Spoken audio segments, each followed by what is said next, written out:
Kami persilahkan dari Universitas Indonesia, Bapak Profesor Hamdi Muluk, dipersilahkan.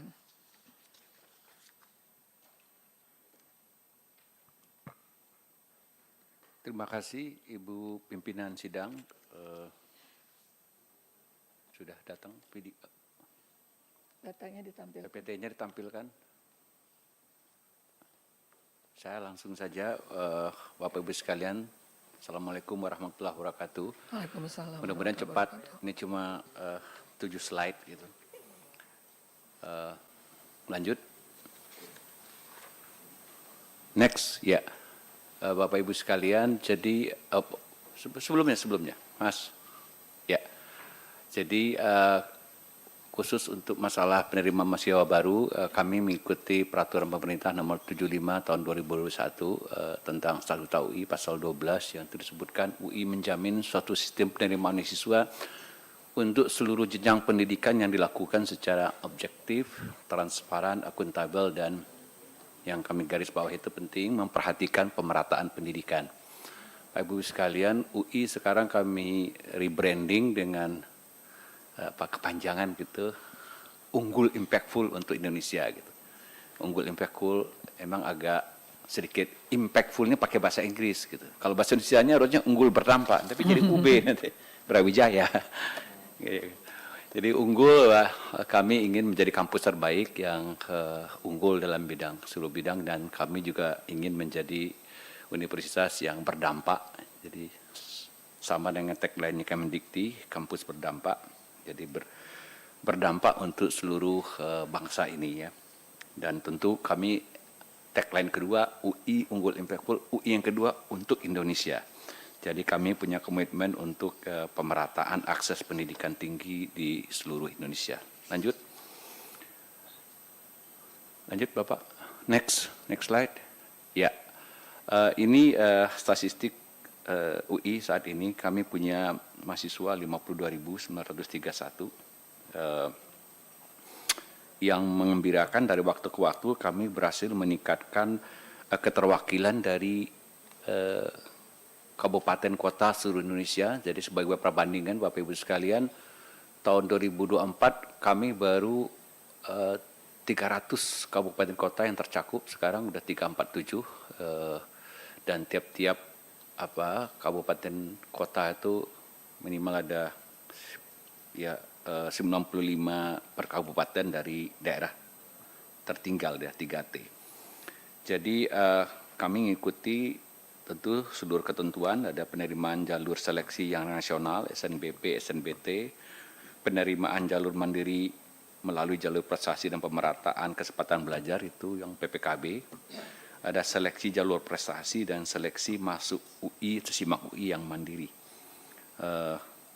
Kami tetap ada beasiswa KIP dan afirmasi dikti. Kami juga punya mahasiswa untuk menarik mahasiswa asing untuk berkuliah di Indonesia, karena ini menjadi IKU juga dari internasionalisasi dari perguruan tinggi kita, Bapak Ibu sekalian. Ini kita masih berusaha keras supaya ada orang asing yang mau sekolah ke tempat kita. Kita juga punya program khusus juga KKI, itu juga sama untuk menarik supaya orang asing mau juga kuliah di tempat kita. Baik itu programnya single degree atau double degree. Lanjut. Next, ini alur proses seleksi masuk UI dibagi dua, ada WNI dan WNA. Kalau WNA biasanya memang portofolio tanpa tes tertulis atau tes berbasis komputer itu, CBT. Nah untuk jalur yang WNI ada dua, tanpa tes dan tes. Nah, tanpa tes itu ada beasiswa afirmasi dikti, Garuda, yang ada yang non beasiswa ada SNBP, PPKB, talent scouting, sistem jalur prestasi, global talent. Yang pakai tes ada UTBK, SIMAK UI, SIMAK KKI, SIMAK Pasca. Ini persyaratan pendaftarannya. Saya kira ini sama ya di mana-mana ya. Lanjut.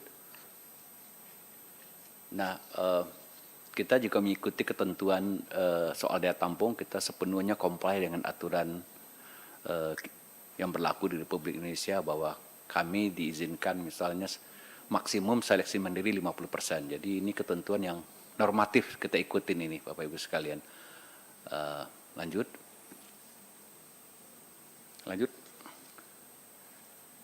Nah, kemarin ini yang sempat menjadi isu kita bersama bahwa banyak beberapa orang misalnya setelah diterima dari program-program misalnya talent scouting gitu, ini gambaran misalnya di kita 633 ada yang tidak daftar ulang sebanyak 25, tapi persentasenya kecil, relatif kecil, jadi 4% itu tidak daftar ulang.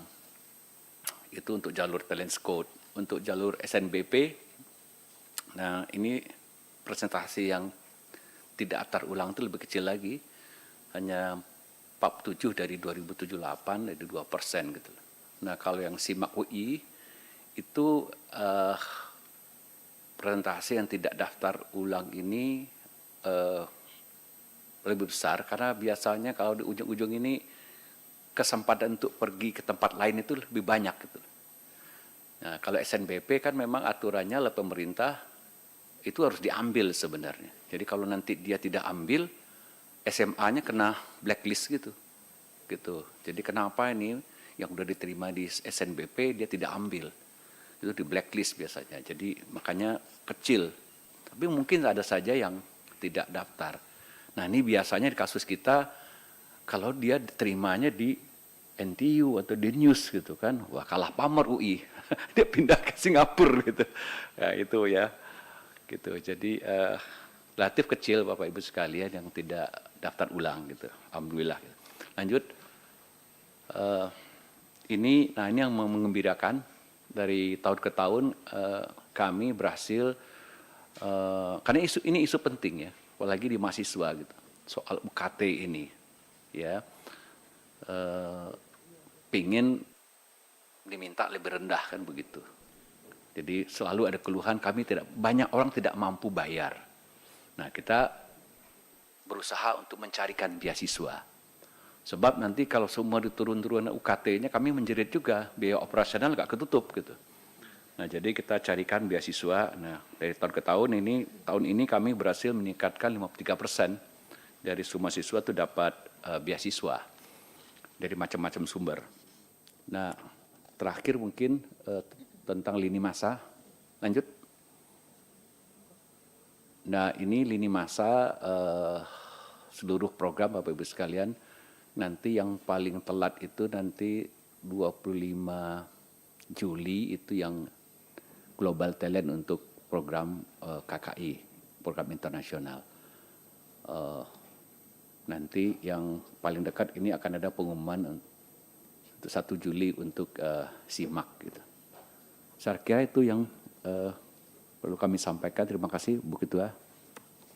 Baik, terima kasih Prof. Berikutnya kami persilahkan dari Universitas Gajah Mada, Profesor Dr. Wening Udasmoro, dipersilahkan. Ayo.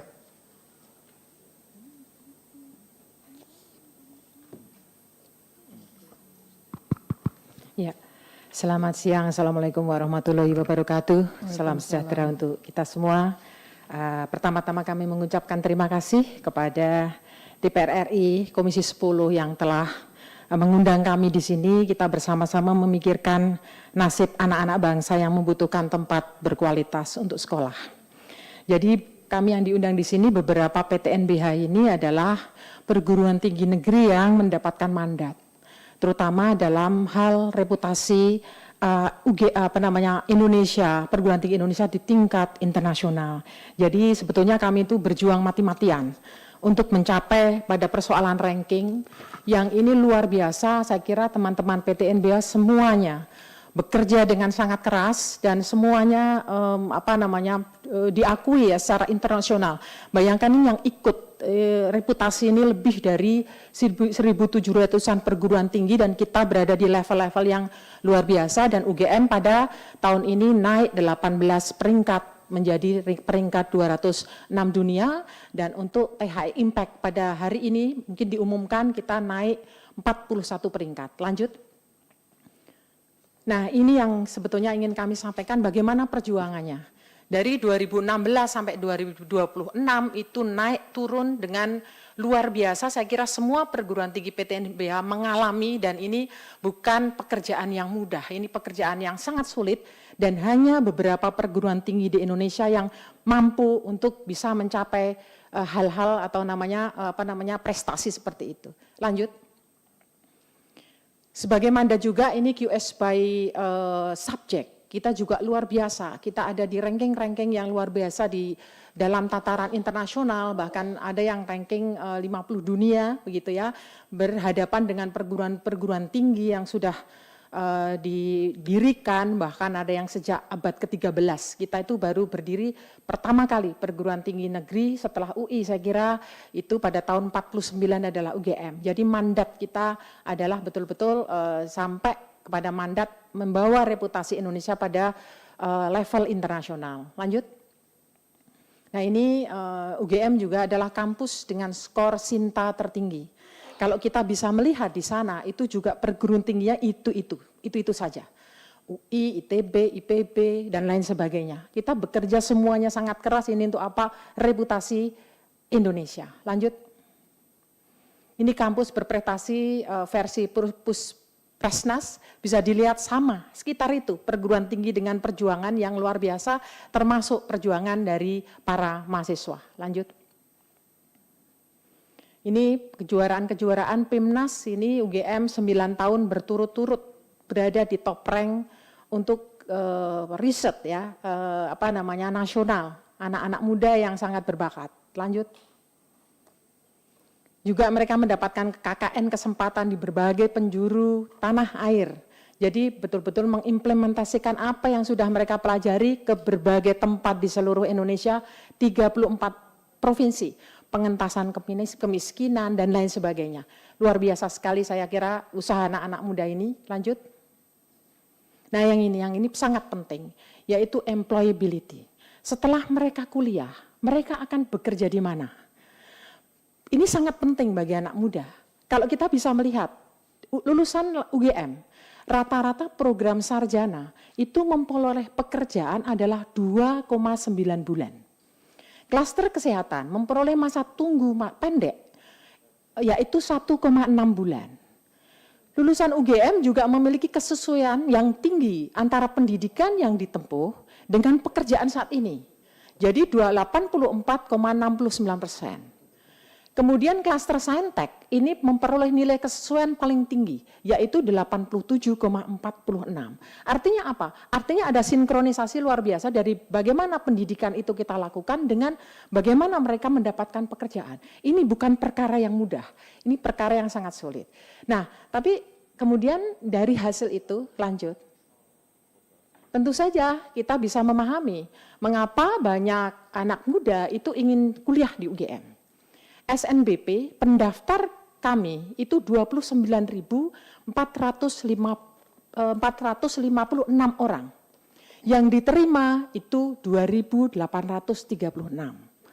Yang registrasi 2.817. Jadi ketika kemarin geger katanya SNBP ada 60.000 yang enggak diterima, yang mendaftar di UGM-nya hanya 19 dari 2.836. Kemudian SNBT yang mendaftar ini luar biasa, 84.634.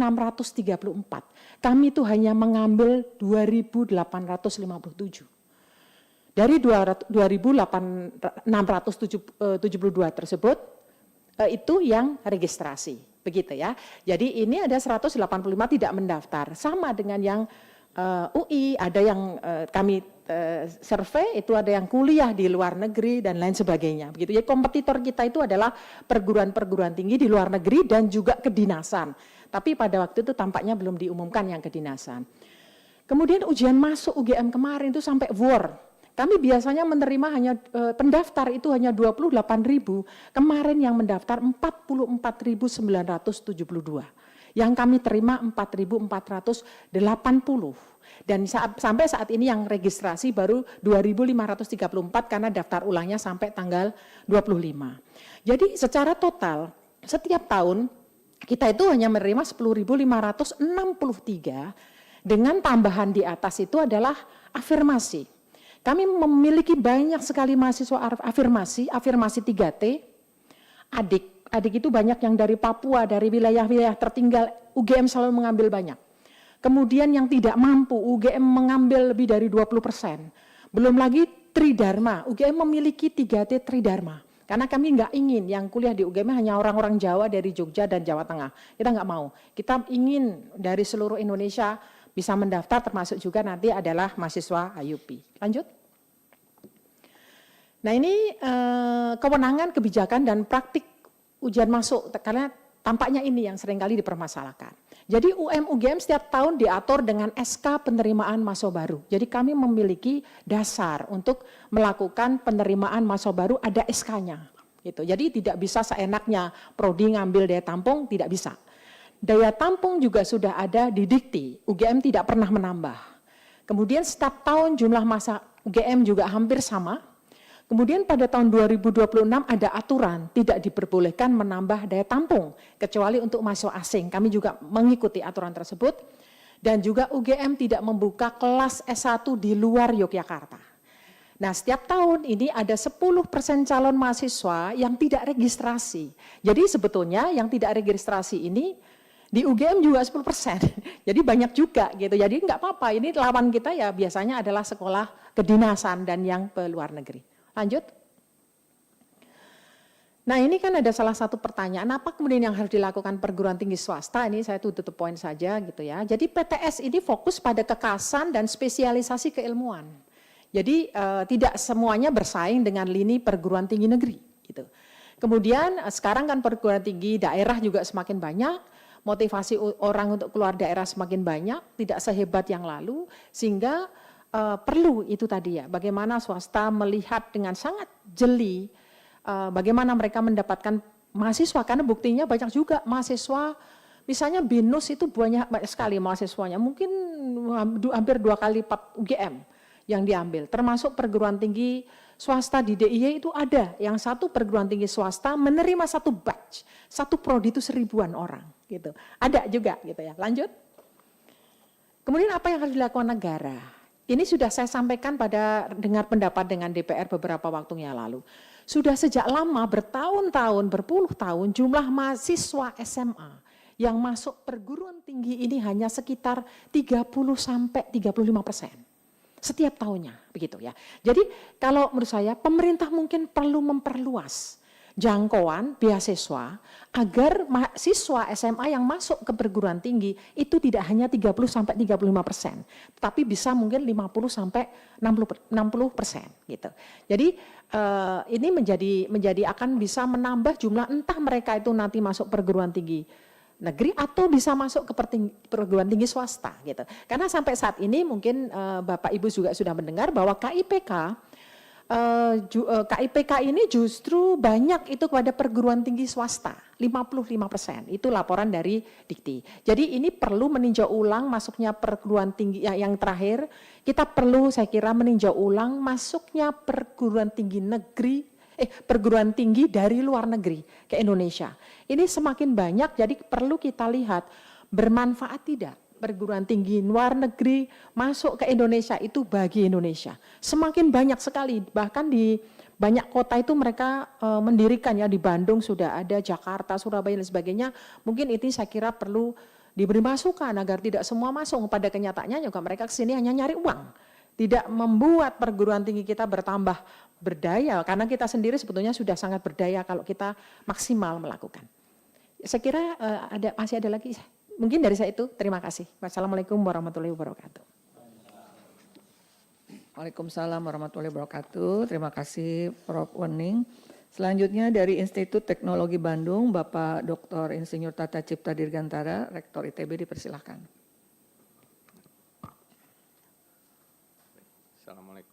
Assalamualaikum warahmatullahi wabarakatuh. Selamat sore dan salam sejahtera untuk kita semua. Yang terhormat pimpinan Panja SPM, Seleksi Penerimaan Mahasiswa Baru, Komisi 10 DPR RI beserta seluruh anggota Panja, terima kasih atas kesempatannya. Kami ingin menyampaikan paparannya. Mohon bisa ditayang. Ya baik, pada prinsipnya proses penerimaan mahasiswa baru serta seleksinya itu sama seperti UI dan UGM sebagai PTNBH kita terikat pada regulasi seleksi nasional Permendikti-Saintek nomor 3 tahun 2026. Dan kalau kita lihat tadi misalnya kuota minimal itu 20%, SNBT 30%, maksimal seleksi mandirinya 50%. Kenyataannya kami mengambil jalur undangan itu yang SNBP 27%, SNBT 34%, dan seleksi mandirinya 39%.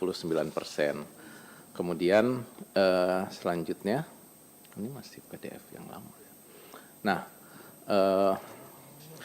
untuk seleksinya kami mengikuti proses yang juga diatur. Jadi untuk seleksi nasional kami mengikuti proses SNBP, SNBT, dan seleksi mandiri.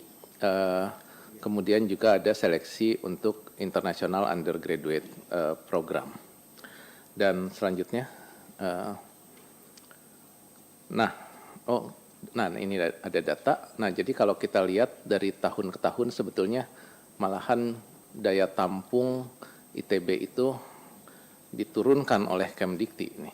Jadi asalnya 4.700, kemudian tahun ini 4.500 begitu. Dan hasil seleksinya ini masih ada yang seleksi mandiri belum sepenuhnya selesai. Jadi yang sudah diterima dari alokasi itu kurang lebih sesuai dengan yang direncanakan begitu. Kemudian selanjutnya, nah kemudian ada pertanyaan tadi tentang kesetimbangan antara kualitas akademik dan akses. Jadi kami itu sebagaimana perguruan tinggi yang lain itu juga punya misi untuk memberikan akses dan pemerataan bagi siswa yang tidak mampu. Ini minimal itu 20% itu menerima keringanan pada jenjang UKT 1 sampai 2. Kalau untuk seluruh UKT yang menerima keringanannya itu sampai 70%. Hanya sekitar 30% mahasiswa ITB yang tidak menerima keringanan. Kalau tadi UI berapa ya? Hampir 40 sekian ya. 50 sekian persen yang menerima keringanan, tadi 53%, ITB kurang lebih 70%. Kemudian dari distribusi, lanjut lagi. Jadi ini 20% ini yang kelas yang paling bawah gitu ya. Kemudian kalau kita lihat distribusi asal mahasiswa ITB, pada tahun ini kami sudah menjangkau seluruh provinsi yang ada. Jadi keterwakilan asal mahasiswa yang ada di ITB sudah dari seluruh provinsi yang ada. Tentu saja beberapa provinsi memiliki angka-angka yang besar. Dan kemudian selanjutnya,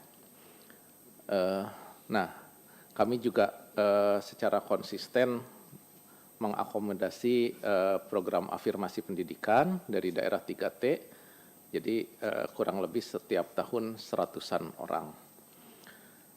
Nah, lanjut lagi. Nah, kemudian tadi pertanyaan-pertanyaan yang tadi, apakah ada masalah dengan PMB?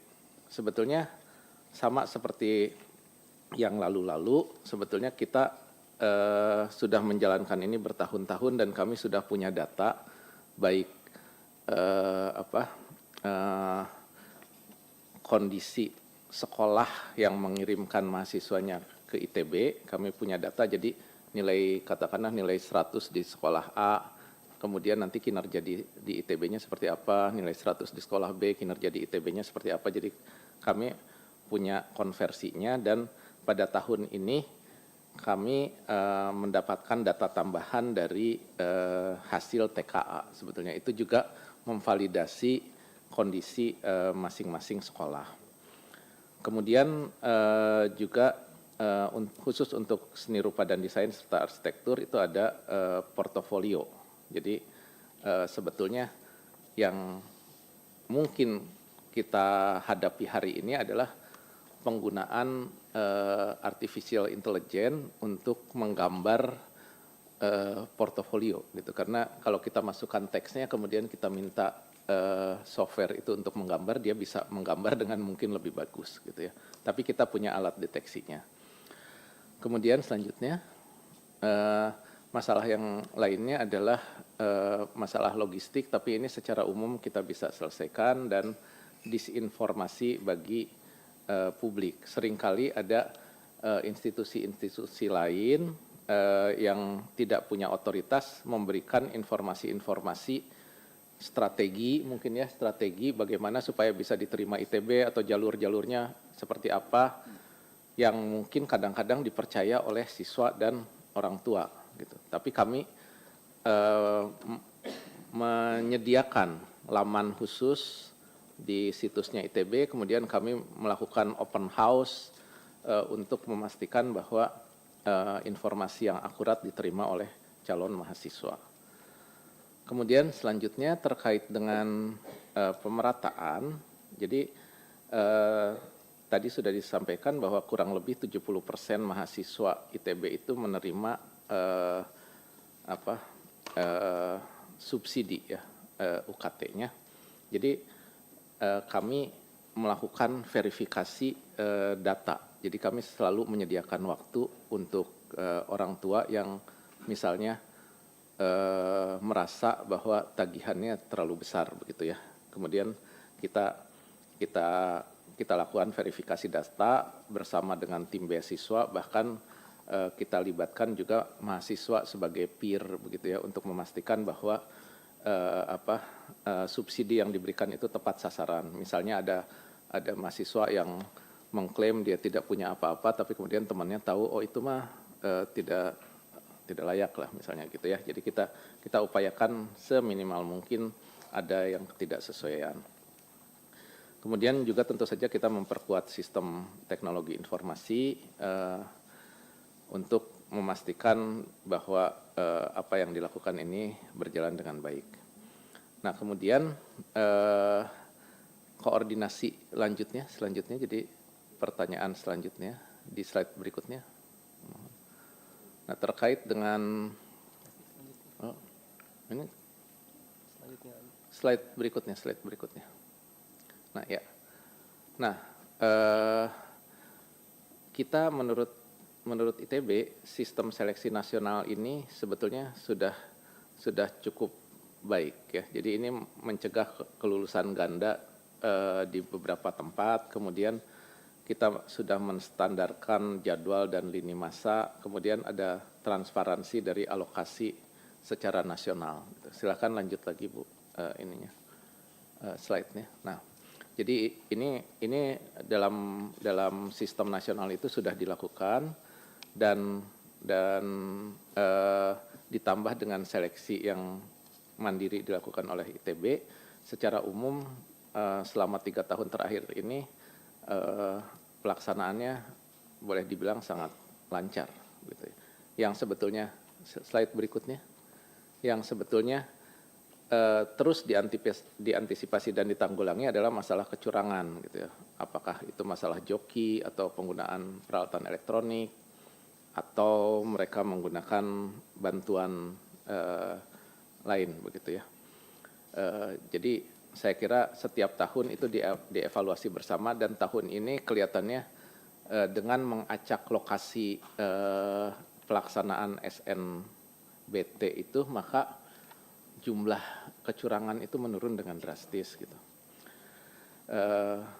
Kemudian selanjutnya, kemudian tadi ditanya tentang akses dan daya tampung begitu ya. Jadi memang kalau kita lihat ada daerah-daerah yang kualitas pendidikan menengahnya sudah sangat baik, dan daerah lain yang mungkin belum bisa bersaing. Untuk itu memang kita secara khusus memberikan perhatian kepada daerah-daerah begitu ya, untuk memastikan keterwakilan mahasiswa dari daerah-daerah tersebut gitu ya. Terutama pada proses seleksi SNBP yang jalur raport sekolah itu, kemudian juga SSU raport begitu ya. Dan kami juga ingin memastikan bahwa golongan ekonomi terbawah itu juga terakomodasi melalui jalur-jalur ini. Kemudian selanjutnya, nah yang juga kami hadapi mungkin mirip juga dengan UI, ada beberapa orang yang sudah diterima namun tidak melakukan daftar ulang, dan memang sama juga seperti tadi kasusnya UI yang seleksi siswa unggul, seleksi mandiri itu yang paling banyak tidak melakukan daftar ulang gitu ya. Kita menduganya berbagai alasan ya, karena seleksi mandiri diterima di pilihan kedua, kemudian di tempat lain diterima, dia memilih yang lain begitu ya. Terutama seperti itu. Tapi kalau yang SNBP dan SNBT sebagian besar ya, ada sedikit sekali yang tidak diterima. Nah, yang kita perlu juga isunya sama, jadi proporsi UKT-nya perlu adil begitu ya, dengan verifikasi data sosioekonomi yang masif gitu ya, dan sebetulnya yang kami hadapi itu misalnya terutama yang desil 5, desil 6 itu berapa bulan yang lalu desil 5 mungkin hari ini dia udah turun desil 4 begitu ya. Nah, kondisi rawan di situ, kondisi rawan, dia sudah mengajukan KIPK tapi kemudian sudah diterima, KIPK-nya ditolak. Nah, itu jadi tanggungan buat kami begitu. Dan ITB misalnya tahun 2020 itu mengupayakan beasiswa sampai 50 miliar. Tahun 2023 kami berhasil mengumpulkan 80 miliar untuk beasiswa. Tahun 2025 alhamdulillah mencapai 120 miliar untuk beasiswa itu. Jadi tapi sama seperti yang tadi disampaikan Bapak dan Ibu, itu masih kurang sebetulnya, jauh kurangnya gitu ya. Kemudian selanjutnya, nah jadi tentang daya tampung itu sebetulnya kalau untuk kami itu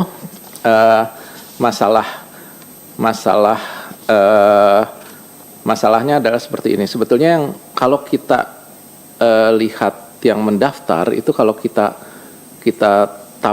tambah kapasitas pun masih bagus-bagus sebetulnya yang diterima di ITB. Tapi kita punya keterbatasan rasio dosen dan mahasiswa yang harus kita jaga untuk menjaga kualitas, kapasitas laboratorium. Jadi daya tampung kita memang seperti itu, dan sebagaimana UI dan UGM tadi, untuk menjadi universitas kelas dunia, maka kita harus menyediakan ruang untuk pasca sarjana yang lebih besar. Itu artinya kita tidak bisa dengan sembarangan hanya meningkatkan kapasitas S1-nya, karena pasca sarjana itu membutuhkan fasilitas yang juga mungkin lebih intensif daripada yang sarjananya. Begitu kira-kira. Lanjutnya lagi Bu. Nah, jadi kita menurut kami gitu ya, ini sistem yang sudah ada ini sudah berjalan cukup baik. Jika ditumpu oleh sistem IT yang kokoh, ada transparansi regulasi finansial yang berkeadilan, itu akan menjadi lebih baik. Kemudian khusus untuk ITB selanjutnya, slide yang selanjutnya, kalau di ITB sendiri kami melakukan sistem seleksinya itu melalui Direktorat Penerimaan Mahasiswa, jadi hanya satu pintu. Kemudian semua pengumumannya itu ada di laman penerimaan, jadi terbuka informasinya, bahkan sampai masalah berapa uang kuliah yang harus dibayarkan itu ada di informasi tersebut. Kemudian lanjut berikutnya. Nah, jadi kami punya sistem IT yang cukup baik juga. Nah, kemudian lanjut ke rekomendasi aja. satu lagi. Nah, rekomendasinya itu terutama sebetulnya yang berikutnya aja, yang berikutnya. Nah, jadi yang mungkin bisa dilakukan adalah pelaksanaan seleksi nasional dan mandiri itu diselaraskan kalendernya, kemudian juga nilai UTBK itu bisa dimanfaatkan baik oleh PTN maupun PTS gitu. Jadi mahasiswa tahu dulu hasilnya, kemudian mendaftar itu kalau di berbasis nilai ya di negara-negara yang maju itu sistemnya seperti itu. Dia tes dapat nilainya, kemudian dia tahu dia bisa diterima di mana. Iya, kalau di Amerika kan ada SAT gitu ya, di Inggris juga ada sistemnya dan kemudian universitas tuh udah punya passing grade-nya, kemudian nanti tinggal di ranking yang melewati passing grade tersebut. Saya kira mungkin itu yang penting. Kemudian di luar yang itu tentang masalah digitalisasi dan keamanan cyber, saya kira ini memang udah harus dilakukan. Mungkin itu yang bisa saya sampaikan. Terima kasih. Terima Assalamualaikum kasih. warahmatullahi wabarakatuh. Terima kasih, Prof.